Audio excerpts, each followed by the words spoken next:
বন্ধুরা, আমরা ইলিশ মাছ অনেকে তো অনেক রকমভাবে রান্না করেছি। আজকে একটু অন্যরকমভাবে রান্না করব। আর এইভাবে করে বাড়ির ছোট থেকে বড় সবাই কিন্তু খুব পছন্দ করে।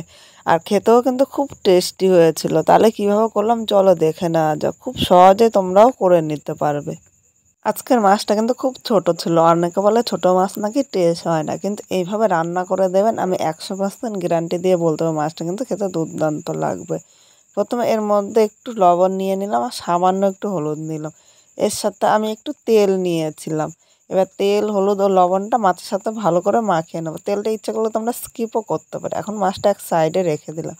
এবার এই জায়গায় মাঝারি সাইজের একটা বেগুন নিয়েছি। বেগুনটা আমি এইভাবে দেখো, দুই পাশ দিয়ে অল্প অল্প করে কেটে বাদ দিয়ে আমি মাঝখান দিয়ে কেটে নিলাম। এবার একটা বেগুনরে আমি এভাবে 6 পিস, মানে 6 6 12 পিস করে নিয়েছি। খুব বেশি বড় বা খুব বেশি ছোট কিন্তু করব না।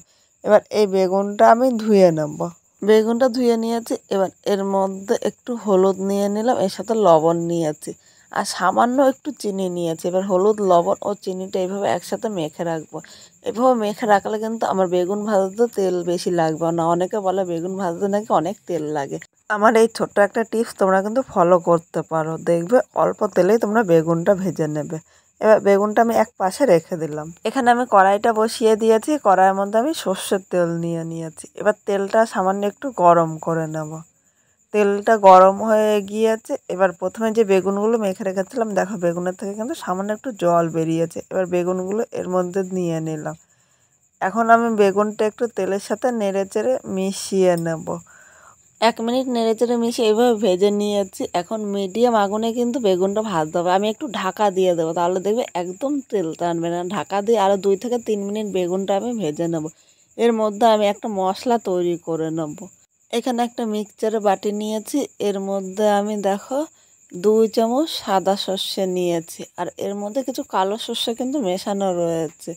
তাই তোমরা সাদা সর্ষে আর কালো সর্ষে মিলিয়ে আমি মোট 3 চামচ নিয়েছি। এবার এই জায়গায় অনেকে বলে সর্ষে বাটলে তেতো লাগে, এর জন্য আমি এই জায়গায় দেখো সামান্য একটু হলুদ নিলাম। এর সাথে সামান্য একটু লবণ নিয়েছি। হলুদ ও লবণ দিয়ে আমি শুকনো মিক্স করে আনবো। এইভাবে কিন্তু মিক্স করলে একটুও তেতো লাগবে না। এর সাথে আমি কাঁচা লঙ্কা নিলাম, একসাথে আমি মিক্স করে আনবো। এখানে মিক্স করা হয়ে গিয়েছে, এবার বাটির মধ্যে নিয়ে নিলাম। এবার এখানে আমি স্বাদ অনুযায়ী লবণ নিয়েছি। এর সাথে 1/2 চামচেরও কম হলুদ নিয়েছি। এখন হলুদ ও লবণটা ভালো করে মিশিয়ে নেবে। একটা কথা বন্ধুরা, তোমরা যখনই সর্ষে বাটবে এর মধ্যে হলুদ ও লবণ দিয়ে একটু সর্ষে বাটবে, দেখবে একটুও তেতো লাগবে না। এবার এখানে যে মাছগুলো হলুদ লবণ মেখে রেখেছিলাম এর মধ্যে একে একে আমি মাছগুলো নিয়ে নিলাম। নিয়ে মাছগুলো একটু উপর নিচ আমি নেড়ে চেড়ে একটু কোট করে নেব। দেখো মাছগুলো সর্ষের সাথে ভালো করে মিশিয়ে নিয়েছে। এবার এদিকে দেখো ঢাকনিটা তুলে নিলাম আর বেগুন ভাজায় দেখো কতটা তেল রয়েছে। মানে এইভাবে ঢেকে বেগুনটা ভাজলে কিন্তু খুব অল্প তেলেই তোমরা বেগুনটা ভেজে নিতে পারবে। এখন এই বেগুনগুলো আমি এই মাছের উপরে নিয়ে নিলাম। বেগুনটা নেওয়া হয়ে গিয়েছে। এবার এর উপর দিয়ে আমি দেখো 2 থেকে 3 চামচ সর্ষের তেল দিলাম। এর মধ্যে একটু সর্ষের তেলের গন্ধটাই কিন্তু ভালো লাগবে। এখন এই বেগুনটা সর্ষের সাথে ভালো করে মিশিয়ে নেব, নাহলে বেগুনটা কিন্তু এইভাবেই উপরে থেকে যাবে। বেগুন ও মাছটা ভালো করে মেখে নিয়েছি। এবার এর মধ্যে আমি একটু কাঁচা লঙ্কা দিলাম। শেষে কাঁচা লঙ্কার গন্ধটাই কিন্তু ভালো লাগে। এখন আমি ঢাকনিটা আটকিয়ে দিলাম। এদিকে একটা কড়াই কিন্তু বসিয়ে রেখেছিলাম, কড়াইটা আর নামাইনি। এবার এর মধ্যে একটু জল দিয়ে দিলাম। জলটা সামান্য একটু গরম করে নেব, খুব বেশি কিন্তু গরম করতে হবে না। ইচ্ছে করলে তোমরা এই জায়গায় কড়াইটা পরিষ্কার করে নেবে। যেহেতু আমি একটু ভাপে দেবো তাই কড়াইটা কিন্তু আলাদা করে আমি আর পরিষ্কার করলাম না। জলটা একটু গরম হয়ে গিয়েছে। এবার এখানে আমি বাটিটা দিয়ে দিলাম। এমনভাবে জল দিতে হবে যাতে বাটির হাফের নিচে থাকে, কারণ হাফের উপরে থাকলে জলটা যখন ফুটবে তখন বাটির উপরে কিন্তু ভেতরে ঢুকে যেতে পারে, তখনও কিন্তু একটু ভালো লাগবে না। এবার ঢাকা দিয়ে 5 থেকে 10 মিনিট আমি এইভাবেই রেখে দেবো। 10 মিনিট পর চলে এসেছি। এখানে ঢাকনিটা তুলে নিলাম। দেখো জলটা কিন্তু একদম টেনে গিয়েছে। এখন কিন্তু খালি হাতে আমি ধরতে পারবো না, কারণ বাটিটা প্রচণ্ড গরম। তাই একটা কাপড় দিয়ে এইভাবে বাটিটা আমি নামিয়ে নিলাম। এখন বাটিটা সামান্য একটু ঠান্ডা করে নেবো, কারণ গরম গরম বাটির ঢাকনিটা কিন্তু খোলা যাবে না। বাটিটা ঠান্ডা করে নিয়েছি। দেখো কালারটা কিন্তু দারুণ এসেছে। দেখতে যত লোভনীয় হচ্ছে খেতে কিন্তু ততটাই সুস্বাদু হয়।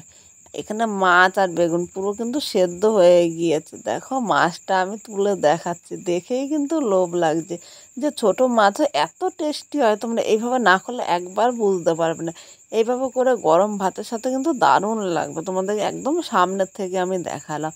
এখানে আমি আজকে দুপুরবেলা ভাত করেছি আর এই ইলিশ বেগুন ভাপা করেছি। আজকে কিন্তু আমি আর কিছু করব না, কারণ আমার এই একটা রান্না দিয়েই কিন্তু আমার পুরো ভাতটা খাওয়া হয়ে যাবে। আর এইভাবে করলে বাড়ির ছোটোর থেকে বড় সবাই কিন্তু খুব পছন্দ করে। তোমরা যদি এইভাবে করো তাহলে অবশ্য কমেন্ট করে জানাতে ভুলো না কিন্তু যে খেতে কীরকম হয়েছে।